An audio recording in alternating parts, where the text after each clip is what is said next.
Philip, it is such a pleasure to have you with us here for the CEO magazine. Thank you. And pleasure is mine. And we have a guest Archie? star, Archie.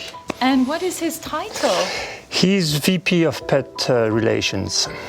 Very important title. Very important. Very important. He works only Friday mornings. Oh. You know, it's a French dog. I mean, it's English dog, but French laws, you know.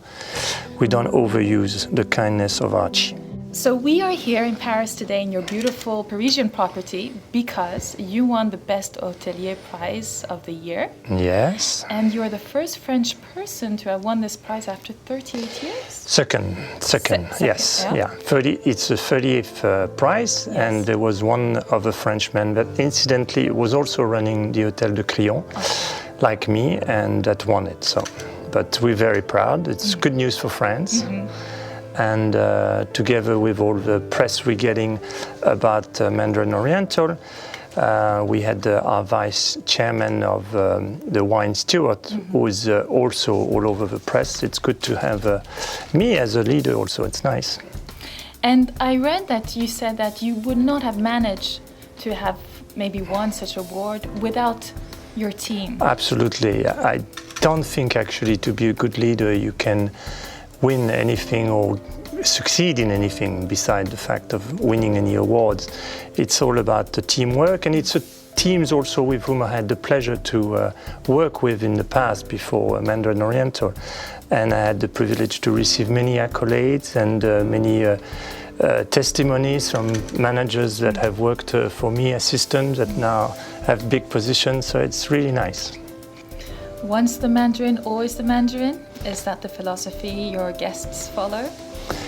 I think so. It's like, I won't quote it, but the more we get into our growth and our development, it's a little bit like some other brand. And if I am, for example, the first concern, it's I'm going to be with the group 10 years. And if you look at my resume, it's not as I've moved around, but I'm happy, and I think the guests find themselves happy, provided, again, whether you like traditional or more contemporary hotels. And we have also lots of different tools that we are putting forward the guest in terms of overall service through the entire, all our properties.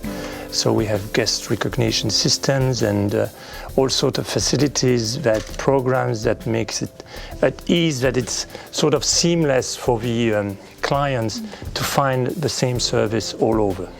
And who is your main demography of clients? We have about 28% of Americans. Okay. We have about 35% of European, with about 10% of French people that live abroad. Lots of English people, and about 15% of Asians. Russia is coming up. Within this 15% of Asian, I want to talk about mainland China, which is growing in double digits in Paris. They like our suites. We have about 40 suites. And then our last question for this interview, and that is, what is the definition of luxury for you?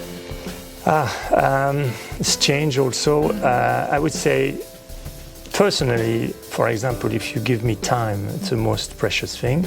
So I try to give time to my clients. And I would say an extension of time is instead of telling them to go to the Eiffel Tower or to the Louvre.